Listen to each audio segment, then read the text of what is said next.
Hi friends, welcome to my channel. நேற்று நம்ம ration அரிசியை வச்சு எப்படி கிறிஸ்பியான ஒரு சூப்பரான ஹோட்டல் ஸ்டைலில் தோசை மாவு செய்யலாம் அப்படின்றத பார்த்தோம். அதோடு சேர்த்து நான் பூண்டு தோசை எப்படி செய்யலாம் அப்படிங்கிறத அந்த வீடியோவில் போட்டிருந்தேன். பூண்டு தொக்கை மட்டும் தனியாக ஒரு வீடியோ போட்டால் உங்களுக்கு யூஸ்ஃபுல்லாக இருக்குங்கிறக்காக இன்றைக்கி அந்த பூண்டு தொக்கை தனியாக ஒரு வீடியோவாக போட்டிருக்கேன்.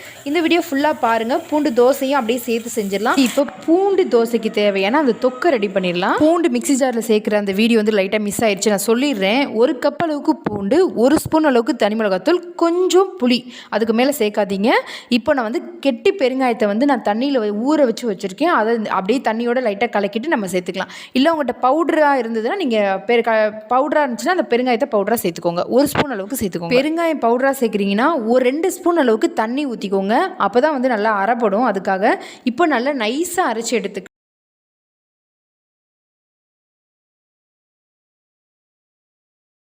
இப்போ பூண்டை நல்லா நைஸாக அரைச்சி எடுத்துட்டோம். இந்த அளவுக்கு கரெக்டாக இருக்கும். அடுப்பில் மண் பாத்திரத்தை வச்சுட்டு நல்லா சூடானதுக்கப்புறம் 3 ஸ்பூன் அளவுக்கு கடலெண்ணெய் சேர்த்துக்கிறேன். கடலெண்ணெய் மட்டும்தான் சேர்க்கணும். நல்லெண்ணெய் ஊறுகாய்க்கு தான் நல்லாயிருக்கும். இந்த மாதிரி தொக்குக்கு கடலெண்ணெய் ஃப்ளேவர் சூப்பராக இருக்கும். கண்டிப்பாக 3 ஸ்பூன் அளவுக்கு கடலெண்ணெய் சேர்த்துக்கோங்க. எண்ணெய் நல்லா சூடானதுக்கப்புறம் கருவேப்பிலையை நல்லா பொடி பொடியாக கட் பண்ணி வச்சுருக்கேன். அதை இந்த நேரத்தில் சேர்த்துக்கலாம். ஏன் பொடி பொடியாக கட் பண்ணுறேன் அப்படின்னா, நம்ம தோசையில் தான் ஸ்ப்ரெட் பண்ண போகிறோம். முழுசாக போட்டு அப்படியே எடுத்து போட்டுருவாங்க. நம்ம குட்டி குட்டியாக கட் பண்ணி போட்டோன்னா அப்படியே தோசையோடு சேர்த்து சாப்பிடும்போது தெரியாது, கருவேப்பிலை இருக்கிறதே தெரியாது. ஆனால் டேஸ்ட் நல்லாயிருக்கும். கருவேப்பிலையில் அவ்வளோ சத்து இருக்குது. ஆனால் அதை தூக்கி தான் போடுறோம். இந்த மாதிரி பொடி பொடி கட் பண்ணுறோம் அப்படின்னா தெரியாது, நம்மள அறியாமலே நம்ம சாப்பிட்ருவோம். ஸோ இதை அந்த மாதிரி சேர்த்துக்கோங்க. கருவேப்பிலை நல்லா பொரியட்டும். பொரிஞ்சதுக்கப்புறம் நம்ம அரைச்சி வச்சுருக்க அந்த பூண்டை சேர்த்து, பூண்டு பேஸ்ட் நல்லா சேர்த்துட்டு நல்லா கொஞ்சமாக தண்ணியை ஊற்றி லைட்டாக மிக்ஸ் பண்ணி மிக்ஸி ஜாரை கழுவிட்டு அதில் ஊற்றிட்டு கொஞ்சம் நேரம் நல்லா கொதி வரட்டும்.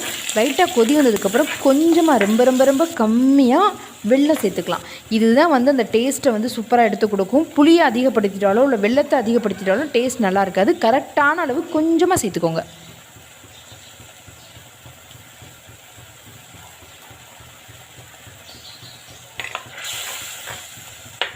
வெள்ளத்தை சேர்த்ததுக்கப்புறம் நல்லா வற்றணும். ஓரளவுக்கு நல்லா எண்ணெய் நல்லா பிரிஞ்சு வந்துட்டு அதுக்கப்புறம் இந்த அல்வா பதம் வரும்னுவாங்களே, எடுத்தோன்னே அப்படி சட்டியில் ஒட்டாமல் வரும்ல, அந்த பதம் அளவுக்கு நல்லா வற்றணும். அது வரைக்கும் வெயிட் பண்ணுங்கள். லைட்டாக கரண்டி போட்டு ஒரு தடவை கிண்டி விட்டுட்டு விட்டுருங்க. அது நல்லா சுண்டி வந்துடும். அதுக்கப்புறம் நம்ம எடுத்துக்கலாம். சூப்பராக நம்மளுடைய பூண்டு தொக்கு ரெடி ஆயிடுச்சிங்க. பாருங்கள், அப்படியே சூப்பராக வருது பாருங்கள். எண்ணெய் நல்லா பிரிஞ்சு வந்துருச்சு. இதை வெறும் தோசைக்கு மட்டும் இல்லை, சாப்பாடு இல்லை சப்பாத்தி பூரி எல்லாத்துக்குமே தொட்டுக்கலாம். நீங்கள் சாதத்தில் போட்டு இதை போட்டு மிக்ஸ் பண்ணி அப்படியே கொடுத்து விடலாம் குழந்தைங்களுக்கு. இதை ரெடி பண்ணி வச்சுக்கிட்டிங்கனாவே போதும்.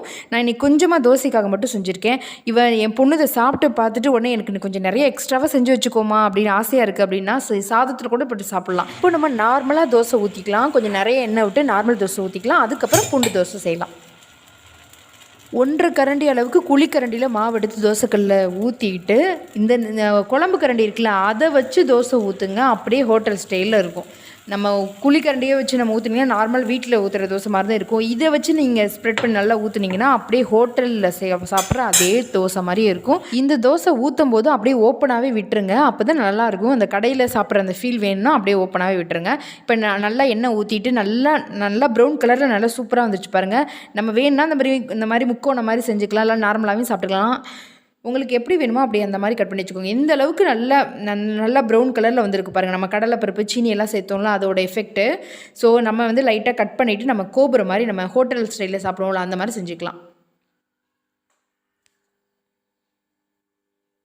நம்ம பூண்டு தோசை செஞ்சுக்கலாம். அதுக்கு தேவையான மாவு ஊற்றிட்டு அதே மாதிரி அந்த வெஞ்சர கரண்டியில் எடுத்து நல்லா ஸ்ப்ரெட் பண்ணிக்கலாம். மேலோட்டமாக எண்ணெய் ஊற்றிட்டு கொஞ்சம் நேரம் வேகட்டும். லைட்டாக வெந்ததுக்கப்புறம் தான் நம்ம அந்த தொக்கை போடணும். ஊற்றினோன்னு டக்குன்னு தொக்கை போட்டுறக்கூடாது. கொஞ்சம் நேரம் வெந்ததுக்கப்புறம் நம்ம அந்த தொக்கை போட்டுக்கலாம்.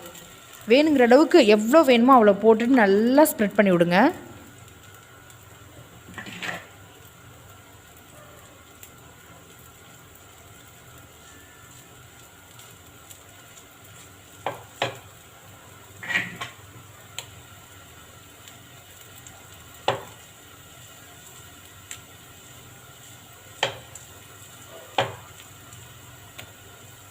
ரேசன் அரிசியில் மாவரைச்சி சூப்பராக முறுமுறுன்னு ஹோட்டல் ஸ்டைலில் தோசை, அதுவும் பூண்டு தோசை ரெடி பண்ணிட்டோம். இந்த வீடியோ உங்களுக்கு ரொம்ப பிடிச்சிருக்குன்னு நினைக்கிறேன். கண்டிப்பாக இதை எல்லாருக்கும் ஷேர் பண்ணுங்கள். இந்த பூண்டு தோசை என்னோடய ஃபேவரேட்டாகவே மாறிடுச்சு.